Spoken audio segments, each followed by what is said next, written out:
আসসালামু আলাইকুম আমার প্রিয় বন্ধুরা, আপনারা কেমন আছেন? আলহামদুলিল্লাহ, আমিও আপনাদের দোয়ায় ভালো আছি। আজকে দেখেন আপনাদের ভাই লাল শাক কিনে আনছে, তাই ভাজি করব। আর এই যে রুই মাছ আর ফুলকপি রান্না করব। তো আপনারা আমার সাথে চলেন, কিভাবে রান্না করি দেখবেন। আর আশা করি ভিডিওটা খুবই খুবই ভালো লাগবে। আর এই যে দেখেন, আমরা গ্রামের বাড়িতে রৌদ্রে বসে বাহিরের চুলায় কিভাবে রান্না করি সেটাও আপনারা আজকে দেখবেন। তো চলেন বন্ধুরা। আর আমি ওই চুলায় ভাত দিয়ে দিয়েছি, আর আরেক পাশে চুলায় মাছ ভাজি করব, তার জন্য সরিষার তেল পর্যাপ্ত পরিমাণে দিয়ে দিয়েছি। আর আমি এখন তেল আমার গরম হয়ে গেছে, আমি মাছগুলা ভাজি করার জন্য চুলাইতে অ্যাড করে দিলাম একটা রুই মাছ। তো বন্ধুরা, যে যেখান থেকে দেশ ও দেশের বাহির থেকে যে বন্ধুরা আমার ভিডিওটা দেখতেছেন, সবাইকে জানাই আমার আন্তরিক শুভেচ্ছা ও ভালোবাসা। যারা আমার চ্যানেলটা সাবস্ক্রাইব করেছেন তাদেরকেও অসংখ্য ভালোবাসা। আর যারা আমার চ্যানেল সাবস্ক্রাইব করেননি, আশা করি তারাও আমার চ্যানেলটা সাবস্ক্রাইব করে যাবেন, ভিডিওটা ফুল ওয়াচ করে যাবেন। আর বন্ধুরা, এই যে আমার মাছ ভাজি হয়ে গেল।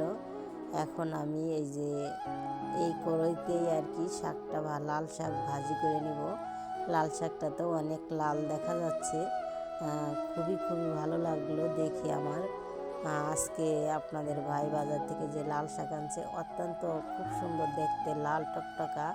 তো দেখি কেমন হয় খাওয়ার সময়, তা তো জানি না, রান্না করা হয়ে গেলে বোঝা যাবে যে লাল শাকটা কেমন হয়। তো বন্ধুরা, এই যে দেখেন কি সুন্দর কালার লাল শাকটার, আর একেবারে কেমন জানি একবারে নরম লাল শাকটা। খুবই খুবই ভালো লাগলো আমার কাটতেও, আর মনে হচ্ছে ভালো লাগবে। তবে জানি না, তেল মশলা খরচা করে রান্না করে যদি ভালো না লাগে তাহলে কিন্তু মনটা খারাপ হয়ে যায় বন্ধুরা। আর এই যে আমি ভাজি করার জন্য চুলাইতে শাকগুলা দিয়ে দিয়েছি, আর দিয়ে দিব পর্যাপ্ত পরিমাণের লবণ, পেঁয়াজ দিয়ে দিয়েছি, রসুন দিয়ে দিয়েছি, কাঁচামরিচ তেলের মধ্যে দিয়ে ভেজে নিয়েছি। আর ওটা যখন লাল লাল ভাজা হয়েছে তখন আর কি আমি শাকটা অ্যাড করে দিয়েছি। এই যে দেখেন বন্ধুরা, শাকটা আস্তে আস্তে মিলিয়ে কমে যাচ্ছে। তো বন্ধুরা, এত কষ্ট করে ভিডিও বানাই, আর একটা কথা না বললেই হয় না, তো বলতে হচ্ছেই। অনেক কষ্ট করে, ছোট একটা বাচ্চা আছে, তারপরেও আমি ভিডিও বানাই। তো ভিডিওতে ভিউ আসে না, ওয়াচ টাইমও হয় না, কেন জানি না বন্ধুরা। অনেকে কমেন্ট করে যে খুবই ভালোই কমেন্ট করে, কিন্তু ভিউ আসে না। আমার অনেক বন্ধুরা সবসময় যারা ভিডিও দেখে তারাও কমেন্ট করে, সবাই খুব সুন্দর সুন্দর কমেন্ট করে, পড়তে ভালো লাগে আমার, কিন্তু আমার ওয়াচ টাইমও হয় না, আর ভিউও হয় না। এটা কেন হয় বন্ধুরা, তা কি আপনারা জানেন? আর আমি মোবাইল সম্পর্কে অত কিছু বুঝি না, যতটুকু বুঝি ততটুকু দিয়ে এই চ্যানেলটা আমি চালাই।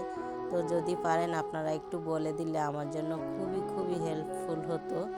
তো বন্ধুরা, এই যে দেখেন আমার শাক এই যে ভাজি করা হয়ে গেছে প্রায়, আর একটু পরে নামিয়ে নিলেই হয়ে যাবে। শাকটা কি সুন্দর লাল টকটকে কালার আসছে দেখেন বন্ধুরা, অত্যন্ত সুন্দর একটা কালার আসছে। আমার যে খুন্তিটা দিয়ে আমি লাড়া দিচ্ছি সেই খুন্তিটাও লাল হয়ে গেছে। জানি না কেমন লাগবে বন্ধুরা খাওয়ার সময়। তো আমি শাকটা উঠিয়ে রাখছি, চুলোতে দিয়ে দিয়েছি কড়াই, আর সেখানে আর কি সরিষার তেল অ্যাড করে দিয়েছি তরকারি রান্না করার জন্য।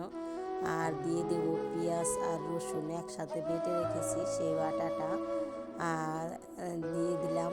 আর দিয়ে দিব যে বাটা মরিচ, মরিচ বেটে রেখে দিয়েছিলাম আমি, সেই মরিচ বাটা।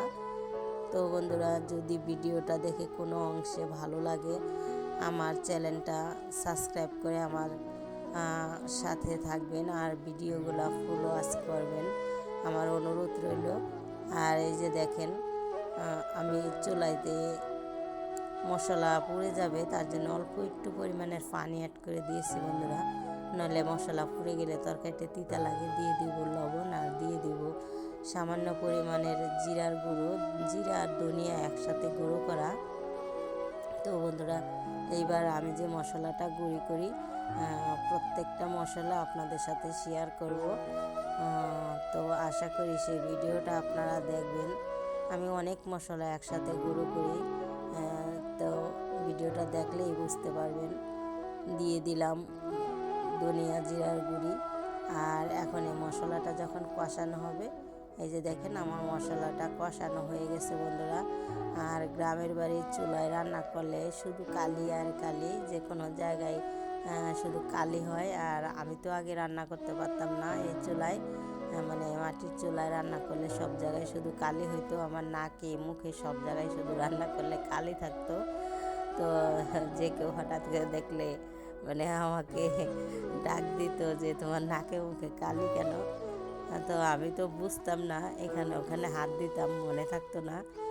তো এখন আর কি রান্না করতে করতে বন্ধুরা অনেকটাই মানে ভালো হয়ে গেছি আমি, যে আমার চুলায় এখন আমি ভালোই রান্না করতে পারি। আর আগে চুলা বানাইতে পারতাম না, এখন আমি চুলাও বানাইতে পারি। তো আমার চুলাটা ল্যাপা, তার জন্য ভালো শুকায়নি, তার জন্য আর কি কালো কালো দেখা যাচ্ছে দেখেন। আর আমার হাতের পানি যেখানে যেখানে পড়ে সেখানেও কালো দেখা যায়, কারণ ভিজা চুলা তো। আর এই চুলাটা মাটিতে বাহিরে পাতা ছিল, অনেক দিন বাহিরে পানি আসছিল, সেই পানিতে ডুবে আসছিল, তারপরেও চুলাটা ভাঙেনি। সেই অবস্থায় আর কি আমি ঠিক করে আবার রান্না করতেছি। আর চুলাইতে দিয়ে দিয়েছি ফুলকপি। এই যে দেখেন আমার পানি যখন ফুটে উঠেছে ঝোলটা, তখনই আমি ফুলকপি দিয়ে দিয়েছি, তাহলে বন্ধুরা তাড়াতাড়ি সিদ্ধ হয়। আর কষিয়ে নিলেও হয়, কিন্তু আমি কষাইনি, এভাবে তাড়াতাড়ি সিদ্ধ হয়, খুব সুন্দর হয়, নরম হয়।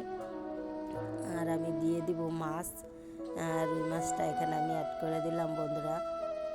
অনেক মাছ এখন যা রান্না করি কেউ খায় না, শুধুমাত্র আমি একা এই মাছ খাই, তার জন্য কম দেওয়া হয় মাছ। এই যে দেখেন বন্ধুরা আমার তরকারিটা প্রায় হয়ে গেছে, এখন নামিয়ে নিলেই হয়। তে সবাই আমার ভিডিওটা দেখবেন, আশা করি সবারই ভালো লাগবে, পুরাটা ওয়াচ করে নেবেন সবাই।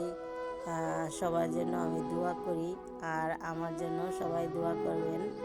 এই যে দেখেন তরকারিটা হয়ে গেছে। তো বন্ধুরা যে যেখান থেকে ভিডিও দেখেন ফুল ওয়াচ করবেন, শুভকামনা রইল প্রিয় বন্ধুরা আমার।